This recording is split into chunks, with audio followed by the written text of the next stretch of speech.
stopped worrying about power outages after this. What would you do if the power went out for a week? For 7 straight days? It's a question that used to keep me up at night. We've all been there, a flicker, then darkness. The first hour is almost fun. You light some candles, maybe tell ghost stories. But when hours stretch into days, the novelty vanishes, and this quiet, creeping anxiety sets in. What about the hundreds of dollars of groceries in the fridge? How do you stay connected to work, to family, to emergency updates? What if someone in your house relies on powered medical equipment? This isn't just a what if for me.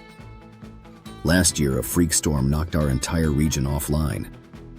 Not for a few hours, but for 7 solid days. It felt like a dress rehearsal for a much bigger problem. The first night, our neighborhood was a mess of noise and fumes.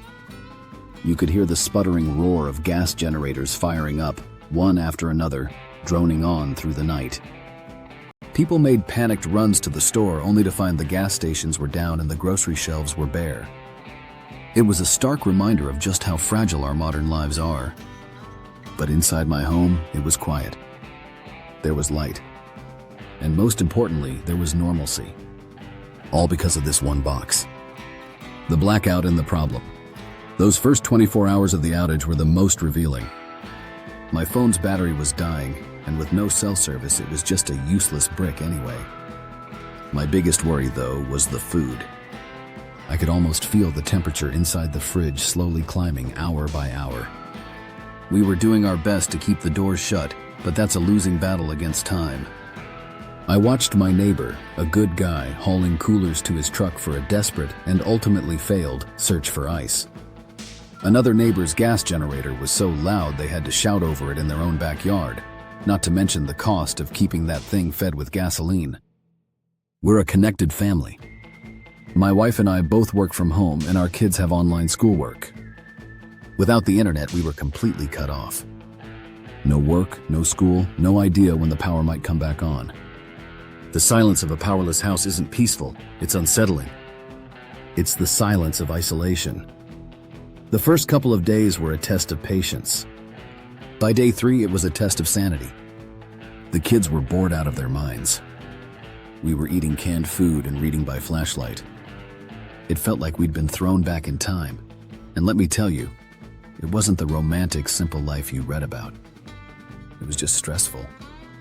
That's when the real problem hit me, our total dependence on a system we have zero control over. We rely on the grid for everything, and when it fails, we are left in the dark. I knew right then that I never wanted to feel that helpless again.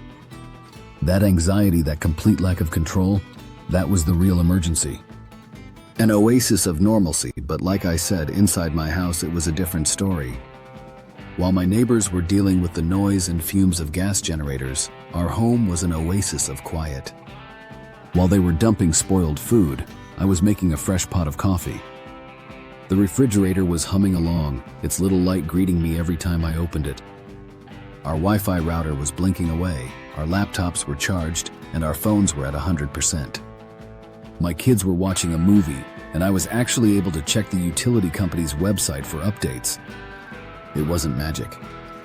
It was preparation.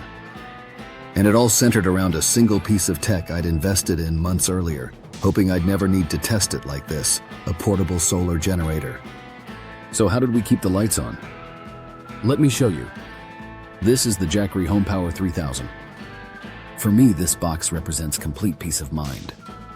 I did a ton of research looking for something that could handle our essentials, was safe to use indoors, and wouldn't force me to store gallons of flammable gasoline. What I found was a solution that didn't just get us through the outage. It allowed us to live through it, almost like nothing had happened. The power behind the peace of mind. All right, let's get into the how. The most critical thing in a long outage is your refrigerator. Depending on the model and age, a modern fridge can use around 1 to 2 kilowatt hours per day. The Jackery HomePower 3000 has a massive 3072 watt-hour capacity. In simple terms, it could run my full-size refrigerator for at least a day or two on a single charge. But what's even more important is the output. A fridge's compressor needs a big jolt of power to start up.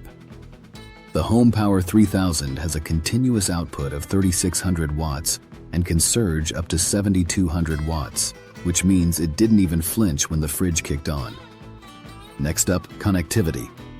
For a modern family, this is non-negotiable.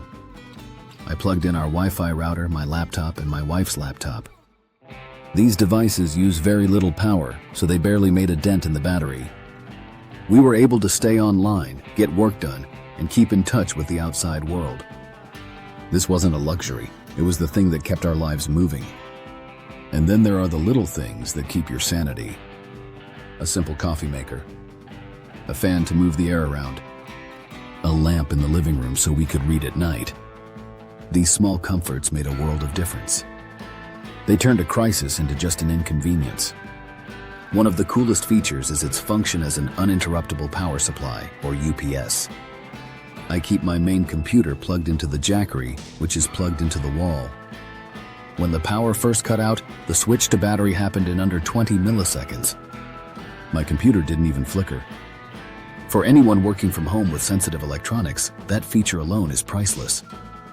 The solar and solar generator. Now, a 37.2H battery is huge, but over a week, even that will run out.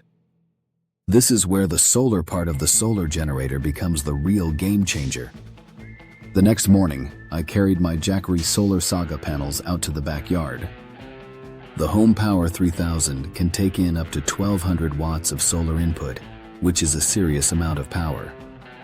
My strategy was simple: run the essentials overnight, and then use the sunlight during the day to recharge the battery.